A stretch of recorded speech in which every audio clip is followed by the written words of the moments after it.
তাই বলে সিনিয়র নেতাদের সময় যা ইচ্ছা তা মুখে মুখে বলবে, এটা কোন ভাষা? সমালোচনা করতে পারে, আমার দল সমালোচনা করতে পারে আমার দলকে, কিন্তু তারেক রহমান, ম্যাডাম খালেদা জিয়া রহমানকে নিয়ে আপনি যা ইচ্ছা তাই বলুন, দায় কি তাদের? ম্যাডাম খালেদা জিয়াকে দায়ী, জিয়া রহমানকে দায়ী।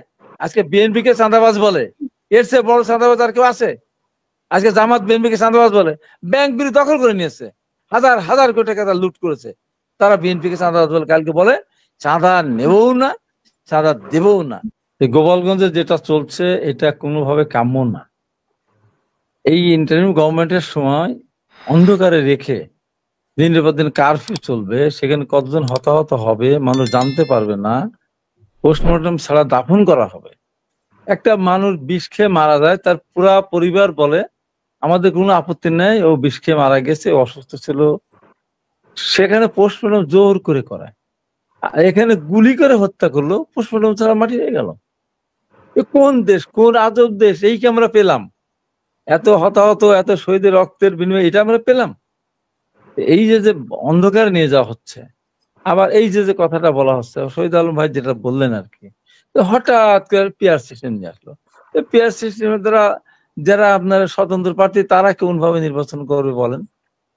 স্থানীয় সরকার, ইউনিয়ন কাউন্সিল নির্বাচন, উপজেলা, মেয়র নির্বাচন, পৌরসভা, সিটি কর্পোরেশন, সেটা কি পিআর সিস্টেমে হবে? কিভাবে হবে? আবার একজন যদি সংসদে মারা যায়, সেই নির্বাচনটা কিভাবে হবে?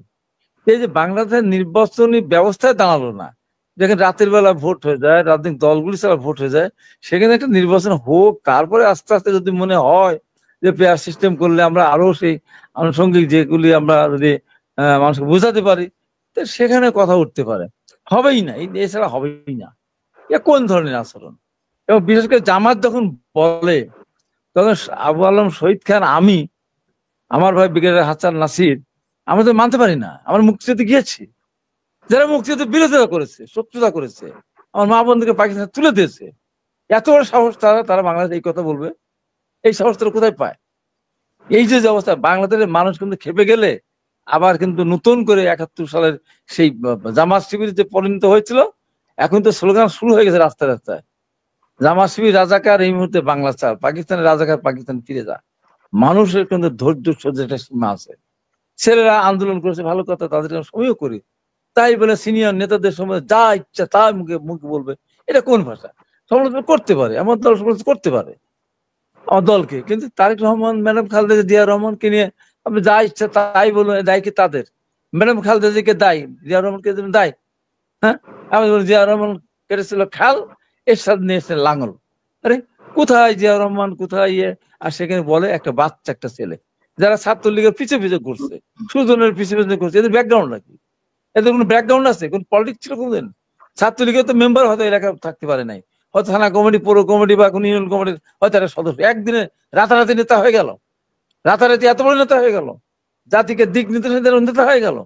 সিনিয়র নেতাদের বিরুদ্ধে কথা বলার মতো এত বড় তাদের অথরিটি দিলটাকে তাদের? রাস্তায় নামলে নির্বাচন হয়, ওই জামাতের উপর ভর করে যদি মনে করে, আর ইসলামিক ওই কে চরমনের ভর করে মনে করে যে বাংলাদেশকে আমরা দখল করে রাখবো, দখল করবে, এটা সম্ভব না, এটা সম্ভব না। বাংলাদেশে আমি বলছি, বাংলাদেশে বিএনপি এখনো জনগণের কাছে বিএনপির একটা গ্রহণযোগ্যতা আছে। কিছু লোক আমাদের যেগুলি করেছে আমরা তাদের বহিষ্কার করতেছি, তারপর নানান আছে, তার মানে বিএনপির সমস্ত অবদান মুছে যাবে? আর যাদের কোনো অবদানই নাই, দেশের জন্য কোনো কিছু তারা করে নাই, কোনোদিনও করে নাই তারা, আজকে তারা দেশের একদম ভাগ্য বিধাতা হয়ে যাবে, মানুষ পাগলের মতো চলে চলে যাবে। আর যারা এই যে ছেলেরা, আমি তো বললাম না, আমরা তো আন্দোলন এখনো, আমার আবু আলম শহীদ খান আমার বাসায় আসেন, ব্রিগেডিয়ার হাসান নাসির আসেন, আমি এই যে এখন হোটেলে বসে, আমার এলাকার লোকজন আসছে, টকশো করে এসে এখানে বসে আমি কথা বলে, আমি এখানে উঠলাম লিফটে। আমি আমার বাসায় যখন যাবো শ্যামলে, 20 বছর ধরে একটা বাসায় আছি, ওই বাসায় 6 তলা বাসা, ভাড়া বাসা, লিফট নেই। কই, আমি তো লিফট এলাম বাসায়, রাতারাতি উঠতে পারলাম না। আমার তো বিরাট বিরাট গাড়ি, আমার তো বিরাট গাড়ি, দাম উঠার এখন পর্যন্ত উঠতে পারে নাই। তারা ছিল ম্যাচে, কেউ প্রাইভেট পড়াতো, রাতারাতি জমিদার হয়ে গেল তারা, গাড়ির বহর, বিশাল বিশাল গাড়ি। এই করে মানুষের সমর্থন আদায় করা যাবে? বিএনপির মতো সংগঠন লেডিস ক্লাব ইফতার পার্টি করলো, আর তারা ইফতার পার্টি করে কোথায়? শেরাটনে। 9,000 টাকা মানুষের মাথা পিছু খরচ। কোথায় আসে টাকা? এটা কে দেয়? কে দেয়? আজকে বিএনপি কে চাঁদাবাজ বলে, এর চেয়ে বড় চাঁদাবাজ আর কেউ আছে? আজকে জামাত বিএনপি কে চাঁদাবাজ বলে। ব্যাংকগুলি দখল করে নিয়েছে, হাজার হাজার কোটি টাকা তারা লুট করেছে, তারা বিএনপি কে চাঁদাবাজ বলে। কালকে বলে চাঁদা নেবও না, চাঁদা দেবও না। যে টাকা নিয়েছে ব্যাংক থেকে, বিএনপি 100 বছর ধরে যদি 10 টাকা 20 টাকা টেম্পো স্ট্যান্ড বাস স্ট্যান্ড থেকে নেয়, 100 বছর লাগে সেই পরিমাণ টাকা জোগাতে। এই কথা বললে তো হবে না। যাদের কোনো অবদান নাই দেশে, স্বাধীনতার কোনো অবদান নাই, তারা আজকে দেশকে নিয়ন্ত্রণ করতে চায়, এটা সম্ভব না। বাংলাদেশের মানুষ আর কিছু না হোক, স্বাধীনতা বিরোধীদের হাতে রাষ্ট্রীয় ক্ষমতা কোনোদিনও তুলে দিবে না, এটা আমি নিশ্চিত করে বলতে চাই।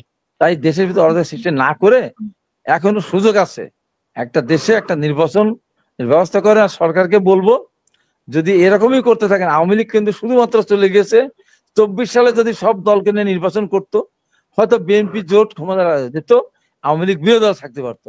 আমি বারবার নির্বাচন আগে আমি বলেছি যে আওয়ামী লীগ যদি এবার একক নির্বাচন করতে চায়, অনেকদিন বাংলাদেশে আওয়ামী লীগ রাজনীতি করতে পারবে না, এমন পরিণতি তাদের হবে। এই সরকারকে বলবো, আপনার দায়িত্ব একটা নির্বাচন দেওয়া, নির্বাচন দিয়ে বিলম্ব কত বছর থাকবে? 2 বছর, 3 বছর, 4 বছর, তারপর তারপর কই যাবেন? পালাতে হবে, তখন পালাতে হবে। অতএব এই সমস্ত স্বাধীনতা বিরোধীদের কথা না শুনে একটা নির্বাচন দেওয়া আপনার দায়িত্ব। একটা সুন্দর নির্বাচন, দেশটা বাঁচবে। আপনি যতই চেষ্টা করেন, পিয়ার সিস্টেমে যদি আপনি হয়ে যায়, সরকার গঠন করেন, একটা একটা নরবলের সরকার হবে। আমি মনে করি যদি হয়ে যায়, তখন কি হবে? তখন ইনভেস্টর আসবে, নরবলের সরকার ওখানে কোনো ইনভেস্ট করতে আসবে, কোনো বিদেশি আসবে? তাহলে দেশটার দিকে চিন্তা করেন, ক্ষমতা যেতেই হবে আপনাকে, এবারেই ক্ষমতা যেতে হবে, এবারেই আপনাকে মন্ত্রী হতে হবে, এবারেই আপনাকে এমপি হতে হবে। ওইসব বাদ দিয়ে জনগণের কথা বলেন, জনগণ গ্রহণ করলে অবশ্যই আপনারা ক্ষমতা যাবেন, অনেকদিন দেশ চালাবেন, আমরা কোনো আপত্তি করব না। আমি মনে করি এখনো বিপদ কাটেনি, এখনো সময় আছে, সবাই ঐক্যবদ্ধ ভাবে দেশের গন্ধের অবস্থা আমরা ফিরিয়ে নিয়ে আসে। আপনি বাঁচবেন, আমি বাঁচবো, দেশ বাঁচে, বাঁচবে, দেশের অর্থনীতি বাঁচবে।